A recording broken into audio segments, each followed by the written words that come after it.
ڈیرہ غازی خان میں سب سے بڑی وجہ کیا ہے ایکسیڈنٹس کی؟ تو یہ آج ہم اس ویڈیو میں آپ کو بتائیں گے کیسے ایکسیڈنٹ ہوتے ہیں اور کیسے بیچارے جو ایکسیڈنٹ سے متاثر لوگ ہیں وہ کیسے بیڈ پر آ جاتے ہیں۔ تو سب سے بڑی وجہ یہاں پہ گٹر کے ڈھکن نہ ہونے کی ہے، اور اس کے علاوہ سب سے بڑی وجہ جو ہے وہ یہاں پہ گندے روڈ جو ہیں، جس کی وجہ سے اکثر موٹر سائیکل سوار جو ہیں وہ گر جاتے ہیں اور اس وجہ سے پھر ان کا ایکسیڈنٹ ہو جاتا ہے۔ بسم اللہ الرحمن الرحیم۔ اس وقت ہم اپنے دوست آصف صاحب کے پاس آئے ہوئے ہیں اور ان کا ایکسیڈنٹ ہوا تھا 9 مئی کو، 19 مئی کو ان کا ایکسیڈنٹ ہوا تھا، اور ایکسیڈنٹ کی وجہ کیا تھی یہ خود آپ کو بتائیں گے۔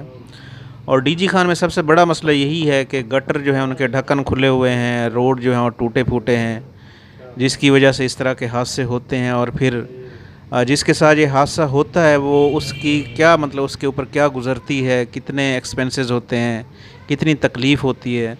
تو آصف صاحب ذرا آپ تھوڑا سا پلیز ڈیٹیل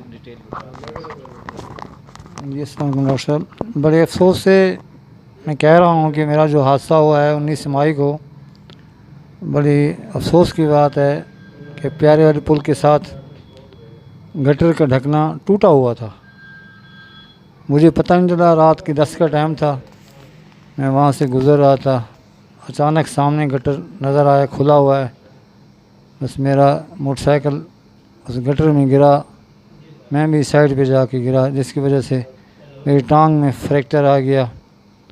اور بڑا افسوس سے کہنا پڑتا ہے کہ ہمارے اس ملک میں اور یہ روڈ اتنا بیزی روڈ ہے کہ یہاں سے اسلام آباد، کراچی، لاہور، پنڈی سروس چلتی ہے، اور ہر وقت اس پیارے والی پل پہ رش رہتا ہے۔ ہماری حکومت کی سستی، نااہلی کہیں کہ ان حالات میں میرے جیسے اسی دن تقریباً 5-6 حادثے اور بھی ہو چکے تھے۔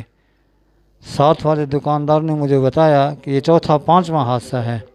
اتنی بے حس حکومت، اتنی بے حس لوگ، افسوس سے کہنا پڑتا ہے کہ اللہ تبارک تعالیٰ معاف فرمائے۔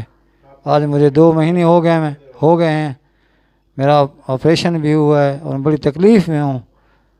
مجھے افسوس سے کہنا پڑتا ہے حکومت وقت کو اس وقت سوچنا چاہیے، اور ڈیرہ غازی خان میں کئی مقامات پر ایسے حادثے ہو چکے ہیں۔ ماڈل ٹاؤن روڈ پہ 2 نوجوان بچے اسی حادثے کا شکار ہوئے، وہاں پہ بھی گٹر کا ڈھکنا کھلا ہوا تھا، نوجوان اسٹوڈنٹ سے نوجوان تھے، وہ بھی اس میں گرے ہیں اور دونوں کو ڈیتھ ہو گئی تھی۔ اللہ تبارک تعالیٰ ہمارے حکمرانوں کو ہدایت عطا فرمائے اور اس معاملے میں خصوصی توجہ دیں۔ میں تمام حکمران وقت سے التجا کرتا ہوں کہ احساس کریں، انسانی زندگی کا احساس کریں، ان معاملات میں توجہ فرمائیں۔ جزاک اللہ۔ اب دیکھیں چھوٹی سی غلطی کی وجہ سے کتنا بڑا حادثہ ہوا، اور اتنے عرصے کے بعد جو ہے ابھی تک بھی ریکوری نہیں ہوئی ہے۔ اللہ تعالیٰ آصف صاحب کو جلد صحت یابی دے، آمین ثم آمین۔